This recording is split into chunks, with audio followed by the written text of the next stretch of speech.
let me ask you about, I've developed a conceptual scheme for thinking about the relationship between the two hemispheres, and I've been curious about what you think about it and how it might map on to, or not, your ideas. So I've been really interested in the orienting reflex, and discovered by Sokolov, I think, back in about 1962, right? He was a student of Luria's. And the orienting reflex is manifested when something, at least in their terminology, something unpredictable happened. I've thought much more recently that it's actually when something undesired happens and the laboratory constraints obscured that, and that turned out to actually be important. But so, and I kind of put together the ideas of the orienting reflex with some of the things I learned from Jung's observations on the function of art and dreams. So imagine that you have a conceptual scheme laid out, and we could say that it's linguistically mediated, it's enforced on the world, and then there are exceptions to that conceptual scheme, and those are anomalies. Those are the things that are unexpected, and the orienting reflex orients you towards those.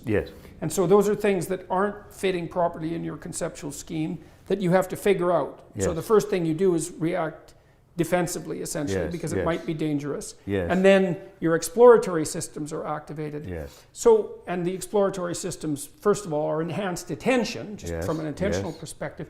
But then, and this is where the art issue sort of creeps into it, the idea would be something like the right hemisphere generates an imaginative landscape of possibility that could map that anomaly. So you can kind of experience that if it's at night, you know, like say you're sitting alone at night, it's 2 or 3 in the morning, you're kind of tired, maybe you're in an unfamiliar place, and there's a noise that happens that shouldn't happen in another room. You can play with that. So for example, if you open the door slightly and put your hand in to turn on the light, and you watch what happens, your mind will fill with imaginative representations of what might be in the room.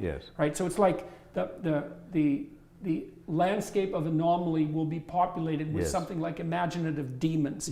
And that's a first pass approximation. And it seems to me that that's a right hemispheric function. And then that as you explore further, that imaginative domain, which circumscribes what might be, is constrained and constrained and constrained and constrained until you get what it actually is, and that's specialized and routinized. It's something like that. Does that seem like a reasonable...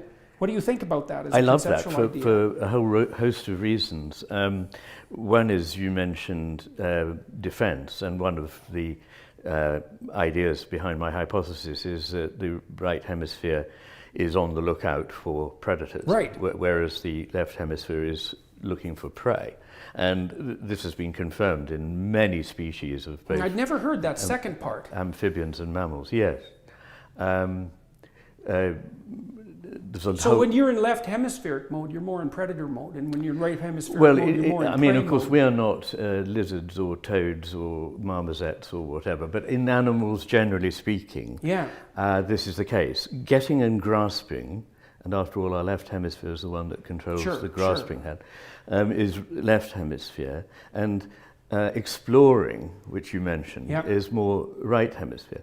And when a frontal function is deficient, people often go into automatic mode of the hand of that side. And with the left hand, it's usually exploratory motions, meaningless ones, but trying to explore the environment.